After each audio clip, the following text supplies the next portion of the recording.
Moving through the State House right now would change how much control local entities have over rental applications, and if passed, would immediately impact those in Boise. Well, CBS 2's Kristen McPeak covers what's exactly inside this bill. Here in Boise, there's a $30 cap on rental application fees. So it's the only city in Idaho to have an ordinance on rental-related costs. But House Bill 442 would eliminate the city's authority to control those rental fees. In Idaho law, we prohibit local jurisdictions or any government entity from rent control, from telling a business owner what they can sell their product for.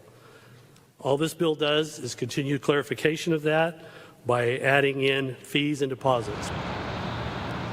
Just up the street from the State House sits City Hall, where Boise Government Affairs Director Kathy Grismeyer says officials have been watching House Bill 442 closely.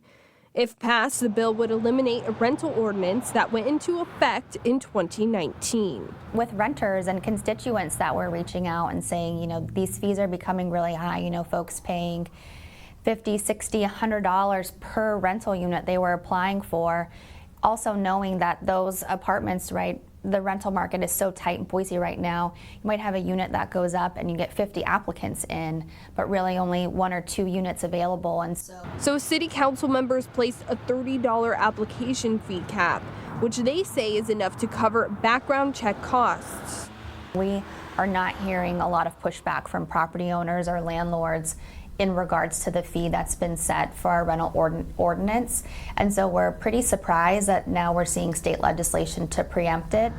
So I went to the Boise City Ada County housing authorities to hear their thoughts as they deal with renters firsthand. We'll see some of our families, and I'm sure there are others who are not affiliated with our housing authority, paying $1,200 in a month just in application fees. Watson says she believes local jurisdictions should have the flexibility to adjust to what's happening in the area. In every area of society, we have rules to follow. We have speed limits. We have regulations that kind of cover what restaurants can and can't do. This is just about structuring a business so that it doesn't create a hazard for a significant segment of the population. Representative Palmer, the bill's sponsor, says the bill protects landlords. He referenced the housing crisis in Boise to be a supply and demand problem. Bringing it up about Boise, this is not about Boise. I didn't bring up Boise. The opponents of the bill brought it up about Boise. If Boise wants more apartments, then they should get out of the way and let builders come in and build more apartments. We hope that the state, especially as this bill moves forward in the Senate, that they'll reconsider these restrictions and instead work to partner with cities to help make sure every resident in our community has an affordable place to call home.